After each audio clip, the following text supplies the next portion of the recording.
2010, the deep state had the Rockefeller Foundation script a plan to introduce martial law and a permanent method for total control of the citizenry. A journalist, Harry Vox, came across these documents that the Rockefeller Group produced for the government about a simulation about a virus used to take control over the people in the world. In this plan that they disguised as an academic scenario, as they called it, this is 100% real. You can actually look it up. the method they would use to gain complete prison-like control of the entire population was to infect them with a devastating biological pandemic.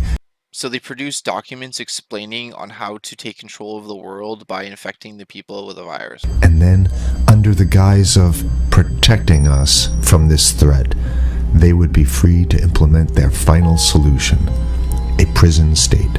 That sounds very eerie to what's going on right now. And remember, this was back in 2010. The prison state that they need to keep their grip on power. As usual, the fascists disguise their crimes as helping us. Isn't that what's going on every day? They take away more of our rights and freedoms just to pass laws that supposedly protect us. And as is typical of this new type of fascism, they always make the claim that we the people are begging them to have more and more control over us. Which is true. Look at like other countries where they have CCTV cameras that completely watch and dominate everything. And like literally, if you steal like a candy bar from a store, they will watch you on camera from the store all the way to your house and get a warrant to raid your house. It's crazy. As you watch this video, remember that the deep state concocted this scheme in 2010 as a quote-unquote simulation of what is to come. Following is proof that the deep state is behind these viral pandemics. This was back in 2010, and now in 2020, it seems like that's exactly what's going on. Absolutely positively, pandemics are now the tool of choice for the fascists, known as the deep state, and the private contractors that they contract these pandemics out to. And remember, this is all like true. This is actually a document that was produced as a supposedly theory or simulation of what's to come in the future back in 2010 by the Rockefeller Group. For the deep state, to make an international pandemic isn't even a high-tech operation. It's a no-tech operation. It's easy. It's actually true. Like, how easy would it be just to like cause a virus or parasite? Like, you know, rats in New York, when they were found, they had over like 15 or 20 new viruses and pathogens. A simple vial of Ebola, SARS, MERS, Spanish flu, or coronavirus, or whatever they come up with in their secret bioweapons lab, is all they need to bring the world into their total control. And that's what's happening now in some countries. They're completely locked down, and if you're seen even going outside, you're going to be like thrown in jail. The only thing you have to remember is if they can do it, they will do it, which means they already have done it. Which makes you think, all the viruses and diseases throughout mankind, were they actually natural causing, or did man create them? I know a lot of them are probably natural causing, but there are probably some that are man-made in like labs or just by accident. The ruling establishment has a lot of, they will stop at nothing to complete their toolkit of control, right? So one of the things that has been missing from the toolkit of total control has been quarantines and curfews. This totally reminds me of the book that I read back in high school called 1984. I don't know if you guys heard about it, but it's about complete government takeover and Big Brother and like secure and curfews and lockdowns and everything. That's kind of like what he's going to be talking about. So now, welcome to the new world in America, where to get on a bus, to go through a subway station, if you think that the procedures at the TSA are onerous, right? Guess this is coming to a bus depot. Exactly. So you know how like TSA, like airport security is? Just imagine having that at your bus stops, your local grocery stores, just like everywhere and anywhere you go. The ruling class ever saw wide-scale civil unrest. You'd see an Ebola outbreak in America right away. Okay, so this is, what you see is that Ebola is another tool in the toolbox of the ruling class to control. Yeah. So Harry Vox is basically stating that they're going to use viruses as a way to control people. To keep down Absolutely, repression. positively, 100%. This is a tool. Right. Ebola doesn't just magically start spreading. He has a good point there. Things just don't magically spread, and that's what's kind of weird about the coronavirus situation, is that the virus is spreading all around the world, throughout the world completely, and it seems like some places they haven't even like traveled or even made contact with anyone. So how did it even get there? Right. It's very possible that one of these NGOs over there is going around with a veil of Ebola, or spreading it from a small plane onto villages.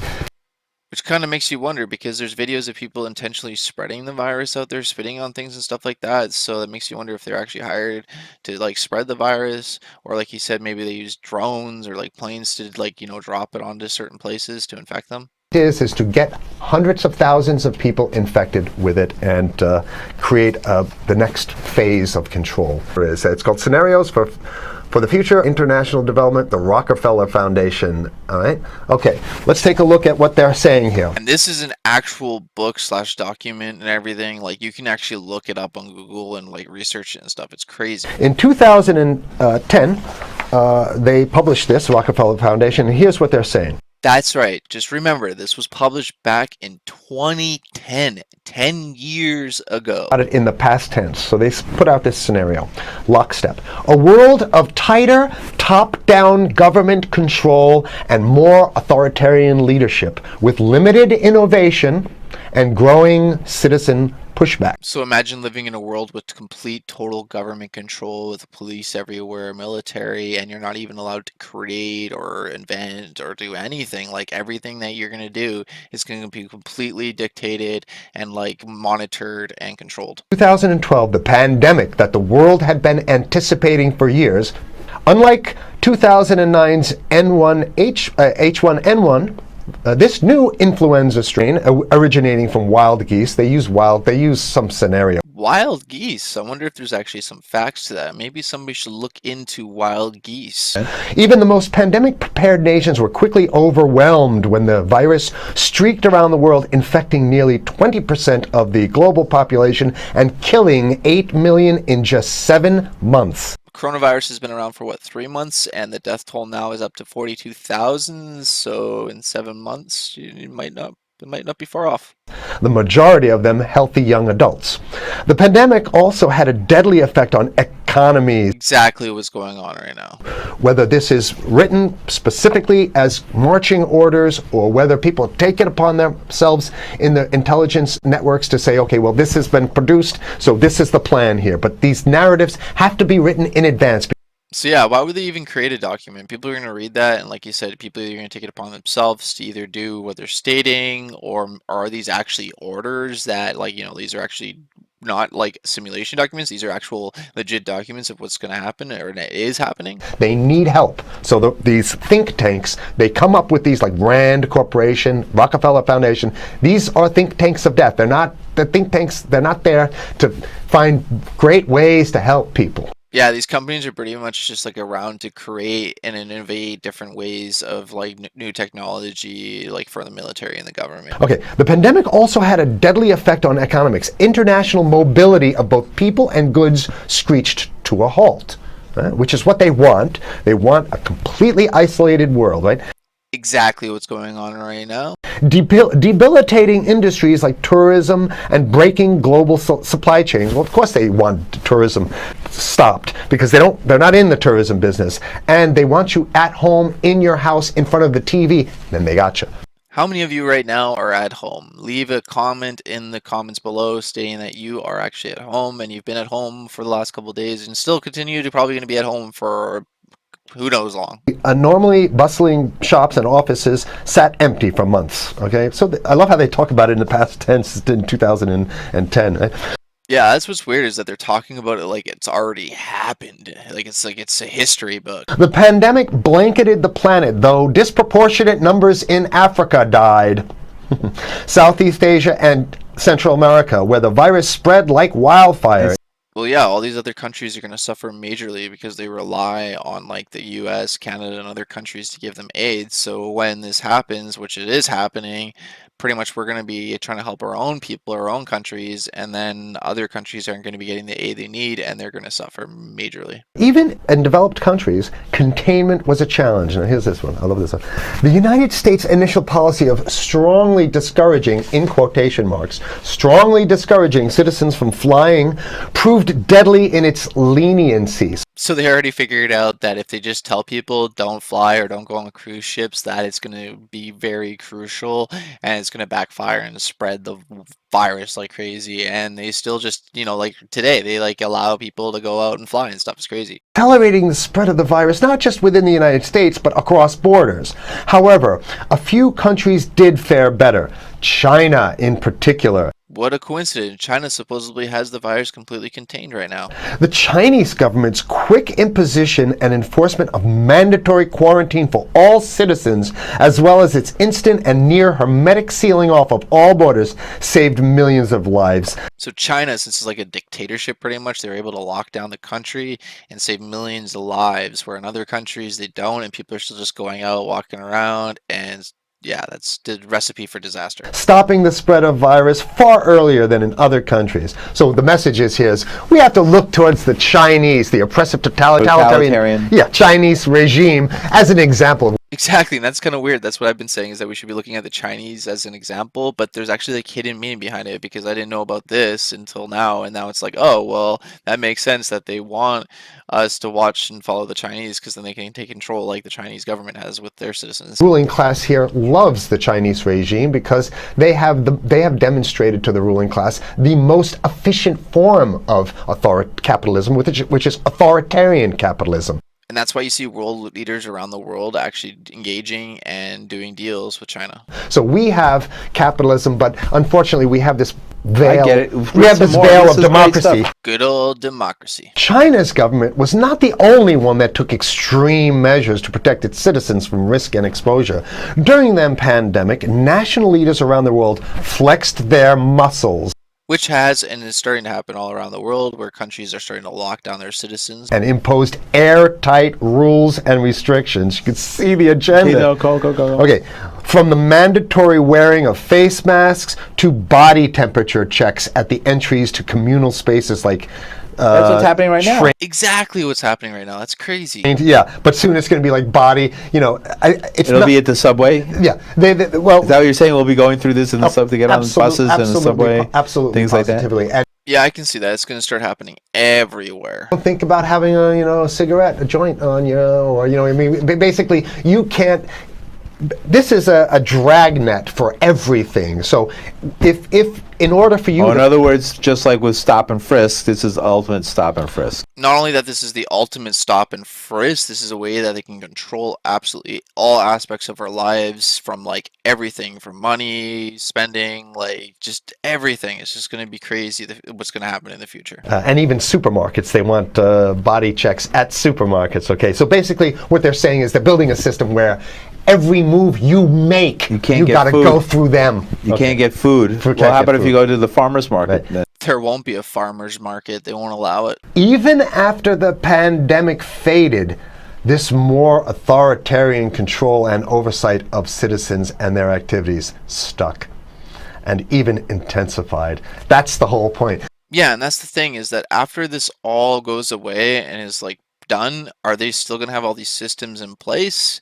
You bet your butt they will. Didn't that happen already with 9/11? Of course. 9/11 was how many, 14 years ago, and we still have all these draconian rules. So they're going to put the body cavity USA searches Patriot and all That's that right. stuff. Yeah, and that's all true. They still have all the rules and laws and regulations from 9/11, even though that's over and done with. So in order to get to a supermarket, you got to have a body cavity search, and then when there's no more Ebola, well, you know what? We kind of like this way because we have an complete infrastructure of a control group. Exactly, a control grid. And 5G and 6G networking and technology is going to help them have this control grid over all of us. And not even that, like right now, even like now, like the internet and like me filming, like I've heard people having access to your cameras and stuff like that, and really like listening in on you and stuff like that. So there's like major control. In order to protect themselves from the spread of increasingly global problems, from pandemics and national terrorism to environmental crisis and rising poverty, leaders around the world took a firmer grip on power. So what he's stating, which is actually happening right now, is people are going to lose their jobs. They can't go to work. They can't afford things. They're going to get homeless. The economy, like trash, everything is just going to go down through the chute. And eventually they're going to have to take complete control over everything. At first, the notion of a more controlled world gained wide acceptance. and approval. Citizens willingly gave up some of their sovereignty and their privacy to more paternalistic states in exchange for greater safety and stability. Which is pretty much already happening with like the CCTV camera systems and stuff like that. I mean, that's just a complete naked contradiction to the famous saying that if you think you're going to give up a little bit of security, I mean, if you're going to give up your freedom for security, you're going to get neither. That's the long-standing thing. Exactly. Every time you want to feel more secure, you always give up a little bit more of your freedoms. Saying, yes, we all want to give up our privacy and sovereignty for more stability and security and stability. So you don't get that. When you give it up like that, you get the shaft. Exactly. We should learn from history and from other countries. National Security Memorandum of December 10th, 1974. This is Henry Kissinger's brainchild. The National Security Memorandum number 200. You can look that up on your internet. Yeah, you actually can look it up on Google. It's kind of interesting. It says that there's too many people, we got to get rid of the population. So to answer your question. Oh, from earlier. Yeah, he says, he used the word depopulation, which is different. Depopulation means killing people that already exist, and it's to get the minerals, because we need the minerals. Well, I don't know about the minerals. I don't know about minerals or what he's talking about there, but the depopulation theory is 100% probably accurate. There's too many people on this planet. They're, for like pollution, garbage, like, food, just like there's just so much problems, and it's all like mostly due to overpopulation and like uneducated people and stuff like that too. The CDC has a patent on Ebola. They patented it. Yeah? Right. So basically, if you want to get a cure for your Ebola... That's right. United States of America has a patent on Ebola. So if you want the cure, you have to go through them. You can't create your own or like figure it out. It says it right up here, right? It says human Ebola virus species and compositions and methods thereof. How the heck can you patent a virus unless it was actually like man-made or made in a lab or something? They patented the main strain plus something like 17 other strains of it. So they own it now, and I don't know how exactly you can own that, but apparently they've done the same thing. Yeah, I didn't think you could own a natural... Yeah, you can. Yeah, I didn't know that either. How many of you in the comments below knew or didn't know that you could actually own or patent a virus? They want to get more control, more and it's going to be curfews and quarantine. So what I'm saying is that unless the American people start to get some new way to revolt, or a new way to organize. Isn't that exactly what's happening now? Lockdowns, curfews, stay inside. Break through the apathy, because that's what we have here. Then it's going to be a slave state here. The ruling class doesn't seem to have too much resistance. They're getting everything on their Christmas shopping list. And they've been wanting quarantines and curfews for a long time. Now they got it. I wish this was all false and this was just something made up and it was just like a story or like a movie or something like that, but this is all 100% true. If you want to live in a world where you're tricked into all this stuff because it's for your safety, right? Isn't everything always for her safety? Before you go out and when you step out of your house, you want some police there to monitor and see what you're doing. If that's the world you want to live in, be apathetic, don't do anything. You're going to get that world very soon. It's coming your way, definitely. And remember, this document that the Rockefeller Group produced was in 2010, and this video of this journalist actually telling everybody and warning them was back in 2014. To wake up, learn about it, and go fight these bastards in Washington. They're easy to beat. If we can just organize, we can beat them. It's simple. They're weak, and there's so few of them. So I really hope you learned something. This video educated you, and just like that said at the very end, this is actually being censored and deleted and probably will be deleted off YouTube. Won't surprise me. So if you could do me a huge favor, just save this video just in case. If you can all do a huge favor as well, like this video and share it on all the social media formats as you can, Twitter, Facebook, anything that you can, just to try to get awareness and spread awareness as well.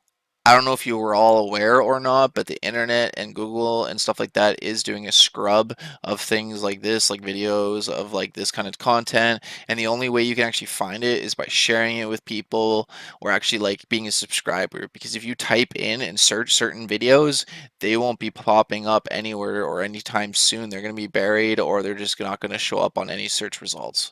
So having all your support really truly means a lot to me. Having you all share this video and liking it and commenting it as well as subscribing really helps me out a lot, and I really appreciate it. And we need to get the word out and tell more people about what's going on. So I really hope this was all just a simulation and scenarios, and this isn't actually what they're planning on doing, but it just kind of seems like this is what's happening, and it was kind of always going to happen. My dad always told me, you know what, if the government could get rid of cash or barter systems and trades and all that stuff, they would, and then they could have complete control and monitor everything that you do.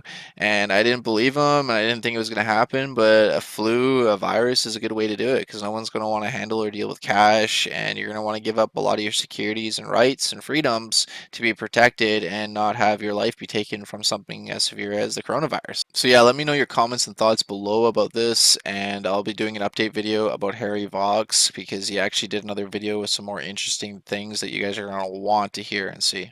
Thanks for watching, everyone. Knowledge is power. Hope you learned something. Stay safe. God bless you all, and take care. Peace out.